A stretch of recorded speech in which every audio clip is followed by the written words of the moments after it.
읽은 말씀으로 슬픔의 배옷이 기쁨의 춤이 될 때라는 제목으로 하나님 말씀을 함께 살펴보겠습니다. 네, 우리가 신앙생활을 하면서 정말 힘든 순간들이 여럿 있는데요. 그 중에 하나가 인생의 고난이 닥쳐왔을 때인 것 같습니다. 신앙생활을 하면서도 관계가 어려울 때가 있죠. 말씀대로 열심히 살아가는데 재정의 어려움이 있을 수 있고요. 건강의 어려움이 있을 수 있고, 또 때로는 다른 사람으로부터 좀 이 정도의 칭찬이나 인정은 받으면서 살면 좋겠는데 그것조차 이루어지지 않을 때가 더러 있습니다. 그런 어려움 중에서도 신앙생활을 계속해서 이어나간다는 것, 그리고 하나님을 찬양한다는 건 정말 쉽지 않은 일입니다. 아주 힘들고 어려운 일이지요. 오늘 본문인 이 시편 30편의 저자도 비슷한 일을 경험했습니다. 다윗도 하나님을 선하게, 하나님을 아주 예배하고 찬양하고 따르면서도 큰 어려움을 당했습니다. 성경에서 보자면 죽음의 위기에 놓였다라고 말하는데, 이런 힘든 상황 속에서도 다윗은 나름의 최종 결론을 내립니다. 그게 오늘 본문 말씀 11절 12절입니다. 6절에서부터 쭉, 사실은 1절부터 쭉 이어져 오는 상황 속에 이 11절과 12절의 결론이 무엇이냐면, 하나님께서 내게 춤을 추게 하시고 기쁨으로 띠를 띄우셨다. 그래서 하나님을 찬송하고 이제는 영원히 감사하게 됩니다가 어려움 중에 있었던 다윗의 최종 결론입니다. 다윗은 어떤 과정을 거쳐서 이렇게 찬양할 수 있게 되었을까요? 어떤 과정으로, 어떤 신앙의 경험을 통해 이런 고백을 할 수 있었을까요?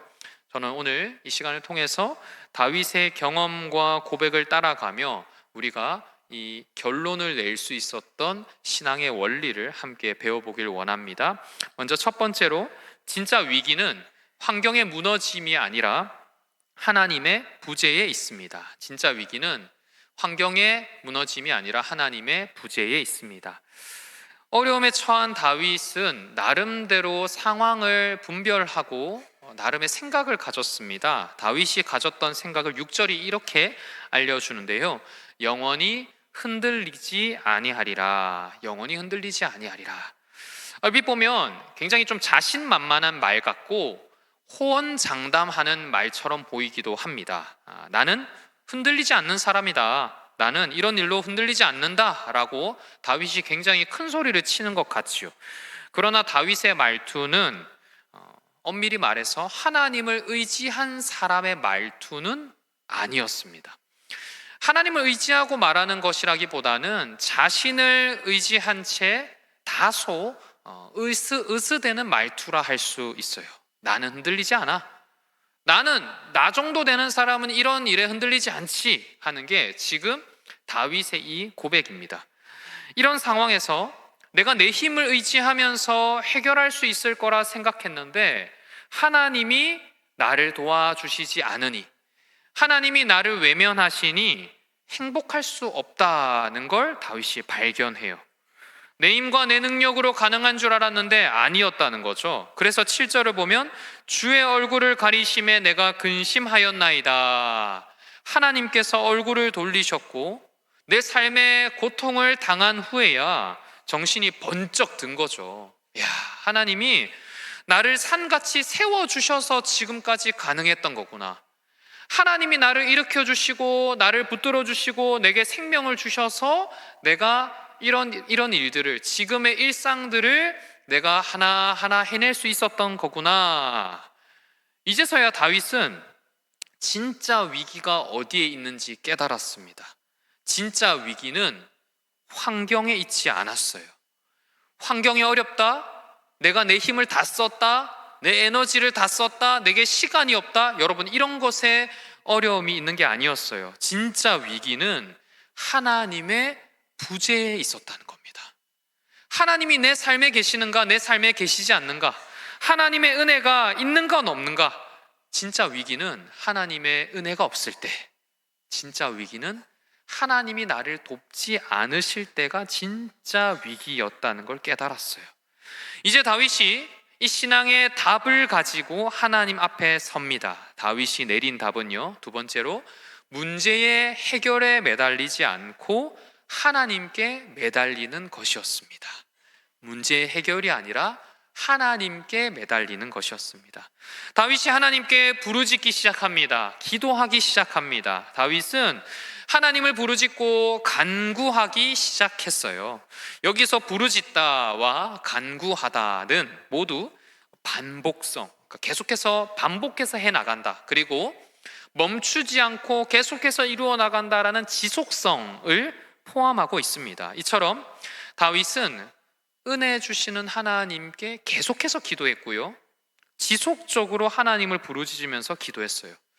물론 여기서 우리 참 신앙의 어려움이 여기서도 나옵니다. 기도한다고 해서 문제가 단번에 해결되면 좋겠지만 그런 일보다 해결되지 않을 때가 참 많죠. 문제가 여전히 지속됩니다. 그렇다고 해서 기도하기를 포기해야 할까요? 어려움이 너무 힘드니까 내 삶을 놓아줘야 될까요? 내가 모든 걸 포기하고 그냥 아유 나 모르겠다 하는 게 인생의 답일까요? 그렇지 않습니다. 다윗은요, 여전히 지속되는 문제 속에서도 기도하는 중에 나름의 이유를 찾았어요. 아, 내가 죽지 않아야겠구나, 포기하지 않아야겠구나, 어려움이 있어도 계속해서 기도해야 되는 이유가 있구나, 내가 살아야 하는 이유가 있구나 라는 걸 찾았습니다. 그게 뭐냐면 바로 하나님을 찬양하고 고백하는 일이 인생의 목표라는 걸 깨달았기 때문이에요. 여러분, 내 삶이 내 것인 줄 알았는데 하나님 것이어서 하나님을 찬양하고 고백하는 게 내 인생의 중심이자 목표가 되어야 돼라는 걸 깨닫고 나니까요, 본문의 9절과 10절의 내용이 단번에 이해됩니다. 이걸 몰랐을 때는 9절과 10절이 좀 어렵거든요.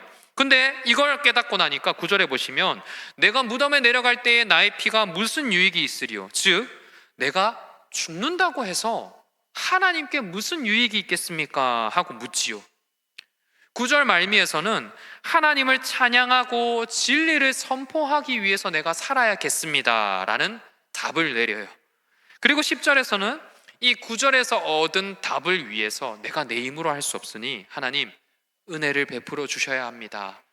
하나님 이 답을 위해서 하나님이 함께 해주시고 도와주셔야 됩니다 라고 간구하길 시작해요. 다윗은 여전히 어려움 가운데 있었죠. 여전히 어려움이 지속됩니다. 근데 다윗의 이 바뀐 태도를 한번 보세요. 문제 해결에 매달리는 사람이 아니라 어느새 하나님께 매달리는 사람이 되었어요.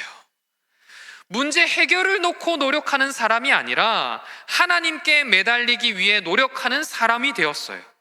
하나님 아니어도 괜찮다라고 말하는 오만한 자존자가 아니라 하나님이어야만 한다는 겸손한 의존자가 되었어요.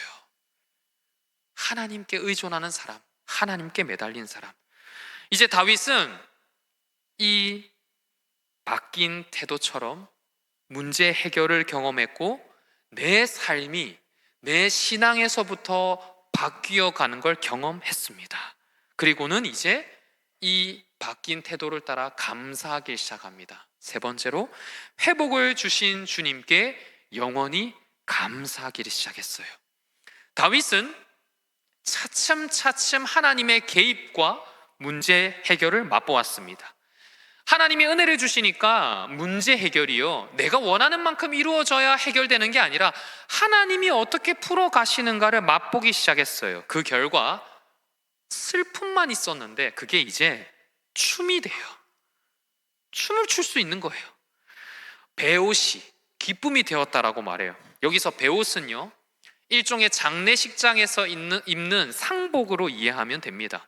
원래는 장례식장에서 입어야 할 옷을 입으면서 매일매일을 내가 죽었습니다, 내가 슬픕니다 라고 하면서 신세를 한탄하며 살았는데 이제는 하나님이 기쁨으로 띠를 띄워 주셨다는 거예요.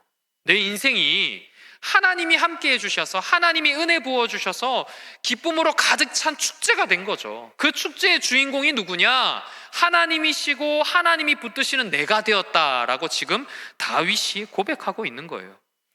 사랑하는 성도님 여러분, 이를 경험한 성도라면요, 이런 신앙의 역전을 경험하는 성도라면 응당 영원히 감사해야 한다라고 다윗은 알려주고 있습니다.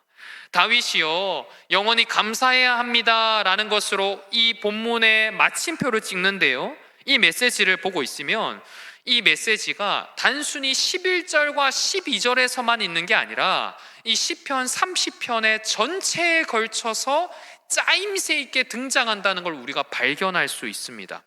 시편 30편 1절에서 보시면 다윗이 내가 주를 높일 것은, 다시 말해 내가 주님을 높이고 찬양하고 감사한다라고 표현한 바 있는데요, 이게 오늘 본문 12절까지 쭉 이어져요. 어려움이 있는데, 인생에 해결되지 않는 문제가 있는데 내가 주님을 높인다라고 1절에서 시작해놓고 어려움 중에서도 내가 죽으려고도 했고 포기하려고도 했는데 그렇게 못하는 건 하나님의 은혜가 있었습니다, 내가 하나님을 높여드려야 됩니다 라고 구석구석 찬양한 후에 12절 끝에 와서도 영원히 감사한다라고 말하죠. 하나님의 은혜가 내 삶에 계속해서 부어지는 것처럼 감사가 끊어지지 않는 거예요. 감사가 지속되어야 된다는 걸 지금 다윗이 알려주는 거죠. 여러분, 저는 성경의 이런 장면들을 발견할 때마다 정말 짜릿함을 느껴요. 하나님을 향한 감사로 시작해서 감사로 끝나고 감사가 충만하죠. 마치 우리 인생처럼요. 우리 인생처럼 어려울 때도 여러분 그럴 때 있지 않습니까? 눈물이 나는데 찬양하게 될 때가 있잖아요. 문제가 지속되는데 그런데도 하나님이 나의 산성이시고 나의 구주시라 고백하게 되잖아요. 문제가 해결돼도 찬양하게 되고요, 문제가 지속돼도 찬양하게 되고요, 그러면서 매 순간 끊임없이 감사하게 되고 찬양하게 되는 것이 성도의 삶인 줄 믿습니다. 사랑하는 성도님 여러분, 어떤 문제를 가지고 계십니까? 어떤 문제를 가지고, 어떤 어려움을 가지고 신음하고 계시는지요? 문제와 어려움이 우리를 힘들게 할 수 있습니다. 때로는 너무 힘들어서 눈물마저 마르게 될 때가 있고 정말 주저앉고 싶을 때가 있을 수 있습니다. 그럴 때 오늘 말씀을 믿고 기억해 보시면 좋겠습니다. 우리의 진짜 위기는 환경의 무너짐이 아니라 하나님의 부재에 있습니다. 우리는 문제의 해결이 아니라 하나님께 매달려야 하는 줄 믿습니다. 그래서 우리 삶의 절망이 역전될 때에, 해결되는 것을 볼 때에 우리는 하나님을 높여드리고 매 순간 하나님께 감사해야 하는 줄 믿습니다. 사랑하는 성도님 여러분, 우리 하나님께서 우리의 두려움을 기도와 간구로 바꾸시고 기도를 통해 승리 주실 것을 믿습니다. 주님 안에 있을 때 참된 평안과 기쁨이 있을 줄 믿습니다. 이 믿음으로 살아가는 우리 거제교회 모든 성도님들 되시기를 주님의 이름으로 축복합니다. 아멘.